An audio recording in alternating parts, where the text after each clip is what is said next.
Hi అండి, అందరు ఎలా ఉన్నారు? Welcome back to one more mini vlog. మామిడికాయల సీజన్ వచ్చిందంటే ఎన్నో రకాల పచ్చళ్ళు చేస్తూ ఉంటాం కదా. ఈరోజు మీ అందరి కోసం చాలా సింపుల్గా మామిడికాయ తురుము పచ్చడి ఎలా చేయాలో చూపించుకుంటున్నాను అండి.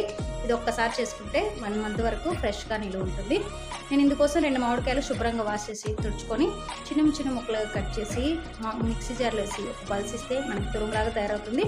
టైం లేనప్పుడు ఇలా చేసుకోవచ్చు, టైం ఉంటే తురుము పట్టుకొని చేసుకోవచ్చు అండి. ఇందులోకి స్పైసెస్ యాడ్ చేసుకోవడానికి స్టవ్ మీద ఒక ప్యాన్ పెట్టుకొని అందులోకి 1/2 టీ స్పూన్ వరకు మెంతులు, 1 స్పూన్ వరకు ఆవాలు దూరగా వేయించుకొని అవి కూడా పొడి చేసి పక్కన పెట్టుకొని ఈ తురుములోకి యాడ్ చేసుకోవాలి. అలాగే సరిపంత కారం, ఉప్పు యాడ్ చేసి ఒకసారి మిక్స్ చేసేసుకొని పక్కన పెట్టుకోవాలి. మన స్టవ్ మీద ఇందులోకి పోపు కోసం 3 టేబుల్ స్పూన్ వరకు ఆయిల్ యాడ్ చేసుకోవాలి. అలాగే పోపు దినుసులు, కరివేపాకు, ఎండుమిర్చి ఒక 7-8 వెల్లుల్లి కూడా యాడ్ చేసి అవి కూడా ఫ్రై అయిన తర్వాత ఇందులోకి మిక్స్ చేసేసుకొని ఒక గాజు సీసాలో పెట్టుకుంటే మనకి 1 మంత్ వరకు నిలువ ఉంటుంది. తప్పకుండా వేడి రైస్లో ట్రై చేయండి, చాలా బాగుంటుంది. నా వీడియో నచ్చినట్టయితే లైక్ చేసి సబ్స్క్రైబ్